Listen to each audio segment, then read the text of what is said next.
Hey folks, Matt from artoftheimage.com. The Canon M50 is on its way here. I've got confirmation. I'm excited. We've got the 11-22, is it? The wide angle M series lens coming in with it. We've got the 51.8 STM with the EOS M adapter coming in with it. And I've got the M50 coming in a kit arrangement with the two lenses. So that's the 15-45, I think it is, and the 55-200. So that should be a great setup of lenses. Actually, really interested.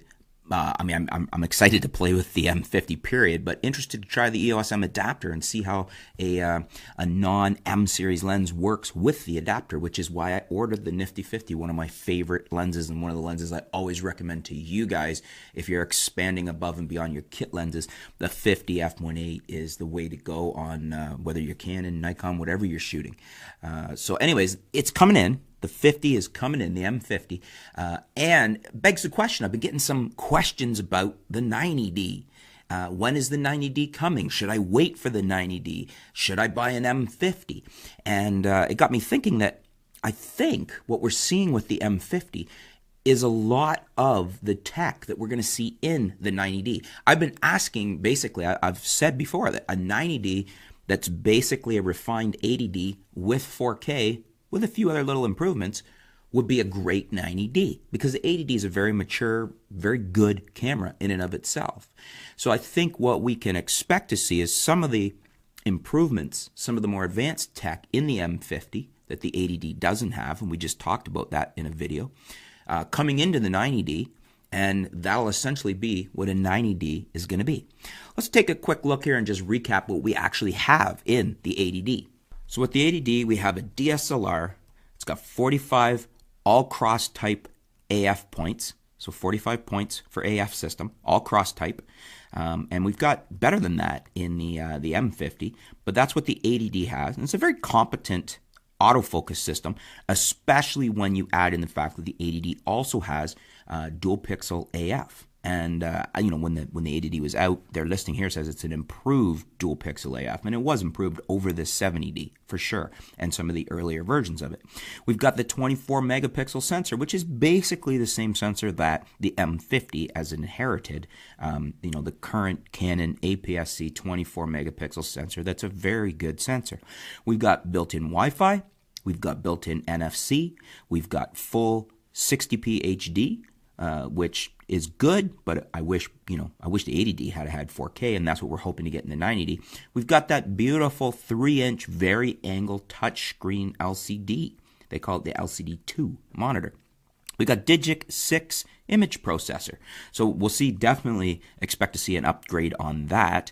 We've got an ISO performance of 100 to 16,000, expandable to 25,006 with the boost, and I think we'll see an increase in that. But that's what the current 80D has, and we've got high-speed continuous shooting up to 7 frames per second.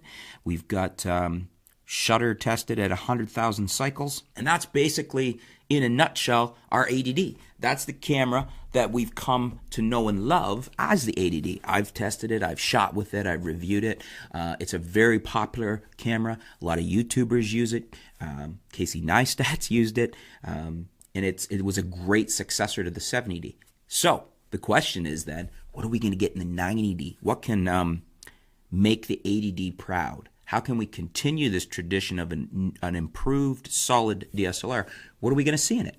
Well, I think what we're going to see is essentially what I've been asking for, and that is essentially a lot of the specs are going to remain the same, but we're going to see some of the improvements, including 4K, from the M50 in what will then be a new 90D, the successor to the 80D.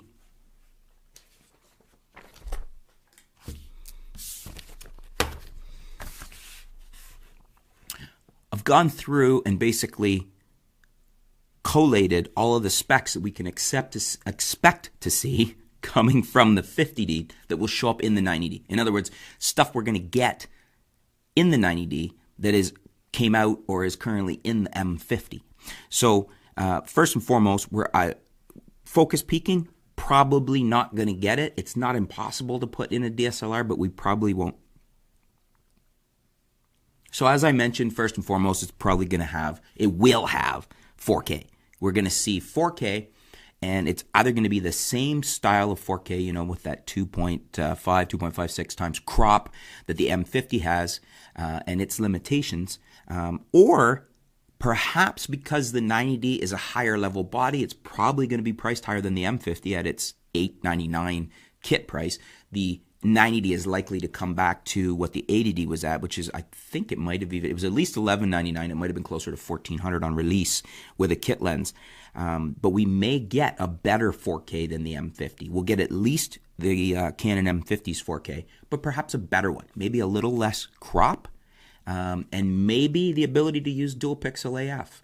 That is something that Canon has kind of signaled that it's not that they can't do it, why we don't have it on the M50. They just weren't going to give away the farm at a lower price point. So they were stripping features on the M50 but offering it at a lower price. Perhaps with the 90D being anticipated at a higher price level, maybe that'll be our first APS-C 4K camera from Canon that also has dual pixel AF, which would be fantastic and a huge benefit over the M50. So that might draw people to the 90D at the higher price point. The other thing we're going to see, built-in Bluetooth. The M50 has it. I think it's a no-brainer that we're going to see that on the new 90D. Slow motion video, we have that in the M50, and I would expect we will see that in the 90D, maybe in an even better offering for what resolution we can use it at. Maybe we'll be able to shoot at a full 1080 or even 4K, and that again may be something that pushes users to consider the 90D at a higher price point over what the M50 has to offer. So yeah, slow-mo video, that should be available. I would expect to see that in the 90D. Higher extended ISO, I think that's a no-brainer. I think the M50 is just a more developed, more mature sensor of that really nice Canon 24 megapixel APS-C sensor, and so they've been able to, with tech moving forward and a higher digic processor, we're going to see that higher digic processor, which is another point, in the 90D, and we are going to, in turn, because of that better processor, that more computer power, we're going to get that same extended ISO range that is in the M50 in the new 90D. And then the last point, as I just touched on, is the processor. 80D is currently a Digic 6, which was a great processor for the camera, and the 80D worked well. Moving into 4K, which is what I expect, and I think we were pretty much guaranteed to see in the 90D, this at least the same level of 4K that's in the M50. We're also going to have the same processor, Digic 8, maybe even a more powerful version of it. Maybe we'll see like a Digic 8 version 2 or something, because if we get a little bit of better version of 4K, if we have, in other words, better 4K offerings in the 90D, maybe less crop, maybe a more advanced codec, and also, if we have dual pixel AF working in there, then maybe it needs a higher level processor than the Digic 8 version that is in the M50. Maybe they won't bother differentiating. Maybe they'll just call it Digic 8 as well, even though it's a more powerful version of the Digic 8. But you can expect to see the Digic 8 processor in the Canon 90D. So those are some of the things that we should expect to see in the 90D coming over from the M50. Things that the M50 has that we are bound to see just flow over into the 90D as this newer tech, and the 90D will be a much newer camera than the 80D. It's been a while since we've had a refresh. So is that enough to make you consider the 90D at what will almost surely be the standard 90D price point, in the sense that, you know, the 80D, the 70D, whatnot, it's always come in at a certain price point? As a matter of fact, that has me curious to remember exactly what the price point was, and when I look, the price point was $1199 body only, $1799 with the 18 to 135 lens. So obviously it's dropped in what it costs now, but I mean $1199 body only is a big difference from the $899 M50 with kit lens. Now that was announced, and those were the prices when it was announced, February 18th, 2016. So we're already 2 years ago, over 2 years ago. So I think we can expect to see it at a similar price point than 90D. I would expect Canon to release it at that price point. I would expect it to have all of these things that we've just gone through from the M50 would appear in the 90D, as well as some other features that we haven't yet discussed that I'm going to bring up in another video that I'm pretty sure the 90D is going to have that aren't in the M50, and that's going to be additional things that will drive those of us that are looking for a higher level camera or these additional features to that higher price point. What do you guys think? Are these features from the M50, are these enough to make you buy a 90D? Does it have to have more? Are you still interested in a DSLR? Would the 90D appeal to you, or is the M50, with being a mirrorless camera, would you be happy to go to it? Have you been, as I've said in the past, just waiting for an 80D with 4K, and as long as that's in it, the 90D is what you're going to do? Let me know in the comments below. Let me know what you guys have to say about this. Curious to see what you're thinking as far as, now that the M50's out and the tech that's coming from the M50 into the 90D, are you waiting for the 90D, or was the M50 everything you've wanted? Is there something else that I haven't mentioned that needs to be in the 90D for you to buy it over the M50? Again, let me know in the comments below. Let's discuss it. It's got me curious. I'm very excited about getting the M50 in, but I'm also curious to see what the 90D is going to be and what you guys think, what the demand, what the desire for the 90D is, what it'll need to have to be a good selling camera. Thanks for tuning in, folks. Stay tuned. We'll be back soon here.